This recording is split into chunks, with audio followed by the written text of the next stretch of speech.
Hello friends, அஸ்ஸலாமு அலைக்கும். Welcome back my channel. இன்றைக்கி நம்ம சேனலில் சிம்பிளான மட்டன் ரெசிபி தான் பார்க்க போகிறோம். ஸோ இதோட பேர் பார்த்திங்கன்னா மட்டன் கலரி. ஸோ இது குக்கரில் தான் நான் செய்ய போகிறேன். ஆல்ரெடி மட்டன்லாம் க்ளீன் பண்ணி எடுத்து வச்சுருக்கேன். ஸோ குக்கர் அடுப்பில் வச்சுட்டு அதில் கொஞ்சமாக ஆயில் விட்டுருக்கேன். அது கூட கொஞ்சமாக நெய் சேர்த்துக்கலாம். ஸோ நெய் இல்லை அப்படின்னா நீங்கள் எண்ணெயே சேர்த்துக்கோங்க. நான் ஒரு ஸ்பூன் அளவுக்கு ஆயிலோட நெய் சேர்த்துக்கிறேன். இது கூடவே ஒரு 3 ஏலக்காய், 2 பட்டை, ஒரு 3 கிராம்பு சேர்த்துக்கலாம். ஸோ இந்த வீடியோ பார்த்திங்கன்னா இதுக்கு முன்னாடி போட்ட ரம்லான் விலாக் வீடியோவில் நான் போட்டிருக்கேன். பட் இந்த ரெசிபி வீடியோ தனியாக வேணும் அப்படிங்கிறதுக்காக ஸோ நான் தனியாக அப்லோட் பண்ணியிருக்கேன். ஸோ இதோட பட்டை, கிராம்பு, ஏலக்காயெலாம் சேர்த்து நல்லா பொரிஞ்சு வந்ததுக்கப்புறம் வெங்காயம் ஒரு 3 வெங்காயம் கட் பண்ணி வச்சுருக்கேன். வெங்காயமும் நல்லா வதக்கி எடுத்துக்க போகிறோம். நல்லா பொன்னிறமாக வெங்காயத்தோட இஞ்சி பூண்டு பேஸ்ட்டும் சேர்த்து நல்லா வதக்கிக்கலாம். ஸோ முதல்ல வெங்காயத்தை நல்லா பொன்னிறமாக வதக்கி எடுத்துக்கலாம். இது கூடவே ஒரு ஸ்பூன் அளவுக்கு இஞ்சி பூண்டு பேஸ்ட்டு சேர்த்துக்கிறேன்.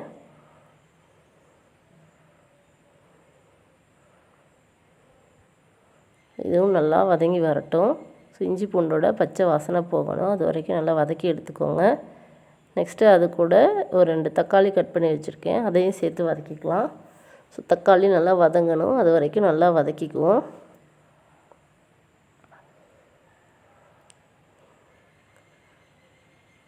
இது கூடவே கொஞ்சமாக புதினாவும் கருவேப்பிலையும் சேர்த்துக்கலாம். இதோட ஃப்ளேவர் நல்லாயிருக்கும். ஸோ இந்த மட்டன் கலரிக்கு இந்த புதினாவும் கருவேப்பிலையும் கண்டிப்பாக சேர்த்தணும். இதோட டேஸ்ட் நல்லாயிருக்கும். இதையும் சேர்த்து நல்லா வதக்கி எடுத்துக்கலாம். தேவையான அளவு உப்பு சேர்த்துக்கோங்க. உப்பு சேர்த்து நல்லா வதக்குனதுக்கப்புறம் இப்போ இதுக்கு தேவையான அளவு எல்லா மசாலாவும் நம்ம சேர்த்துக்கலாம்.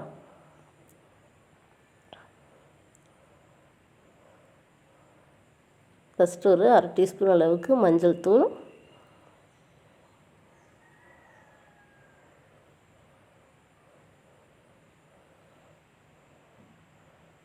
அதுக்கப்புறம் ஒரு 1/2 டீஸ்பூன் அளவுக்கு மிளகாத்தூள் சேர்த்துக்கோங்க. இது கூடவே ஒரு 2 ஸ்பூன் அளவுக்கு மல்லித்தூள் சேர்த்துக்கோங்க. மிளகாத்தூள், மல்லித்தூள் எல்லாம் உங்களுக்கு குழம்பு எந்த அளவுக்கு வேணுமோ அந்த அளவுக்கு நீங்கள் சேர்த்துக்கோங்க. மல்லித்தூள் சேர்த்தோம் அப்படின்னா குழம்பு நல்லா கெட்டிப்பதம் வரும்.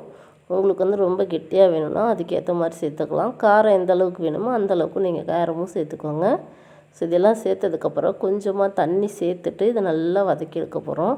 நம்ம சேர்த்த மசாலாவில் சுத்தமாக பச்சை வாசனையே இருக்கக்கூடாது. ஸோ பச்சை வாசனை போகிற வரைக்கும் நல்லா வதக்கி எடுத்துக்கலாம். ஸோ அப்படியே வதக்கும்போது கீழே அடிப்பிடிக்கிற மாதிரி ஆயிரும் இல்லையா? ஸோ அதனால் கொஞ்சமாக தண்ணி விட்டுட்டு அடுப்பு லோ ஃப்ளேமில் வச்சுட்டு நல்லா இந்த மாதிரி வதக்கி எடுத்துக்குவோம்.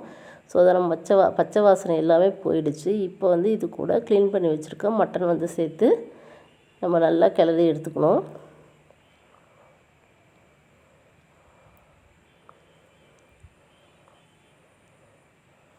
ஸோ இந்த மட்டன் ஏற்கனவே வாங்கி நான் ஃப்ரிட்ஜில் வச்சுருந்த மட்டன் தான்.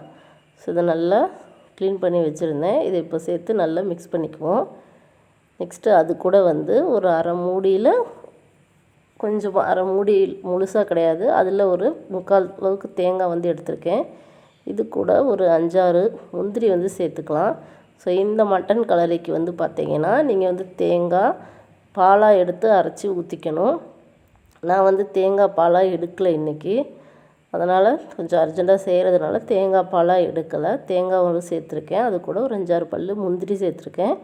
நீங்கள் இந்த ரெசிபி செய்யும்போது ஃபஸ்ட்டு தேங்காய் அரைச்சி பால் எடுத்துக்கோங்க. அதுக்கப்புறம் முந்திரி, பாதாம், நிலக்கடலை இது 3ஐயும் சேர்த்து நல்லா விழுதாக அரைச்சி அதுக்கப்புறம் சேர்த்துக்கோங்க. ஸோ இந்த ரெசிபிக்கு இப்படி தான் கரெக்டாக நீங்கள் செய்யணும். நான் இன்றைக்கி அந்த முந்திரி, பாதாம், நிலக்கடலையெல்லாம் சேர்த்தாமல் ஜஸ்ட் அந்த முந்திரி பருப்பு மட்டும் தேங்காயோட சேர்த்து அரைச்சி எடுத்து ஊற்றிக்கிட்டேன்.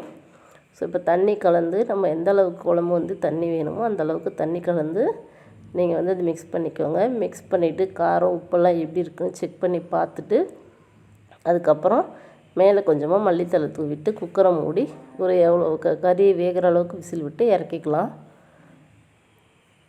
ஸோ நான் உப்பு காரம்லாம் செக் பண்ணிவிட்டேன். இப்போ வந்து மேலே கொஞ்சமாக மல்லித்தழை தூவிட்டேன். குக்கரை மூடி ஒரு 5-6 விசில் விட்டு இறக்கிக்கலாம். ஏன்னா கறி வேகணும் இல்லையா? ஸோ கறி வேகிற அளவுக்கு விசில் விட்டு இறக்கியாச்சு. ஸோ சூப்பராக நம்மளோட மட்டன் கலரி வந்து ரெடி ஆயிடுச்சு. நான் வந்து கொஞ்சம் கெட்டியாகவே செஞ்சுருந்தேன். உங்களுக்கு வந்து கொஞ்சம் நல்லா தண்ணியாக வேணும் அப்படின்னா நீங்கள் அதுக்கேற்ற மாதிரி தண்ணி வந்து சேர்த்துக்கோங்க. ஸோ இந்த ரெசிபி பிடிச்சிருக்குன்னா ட்ரை பண்ணி பாருங்கள். தேங்க்ஸ் ஃபார் வாட்சிங்.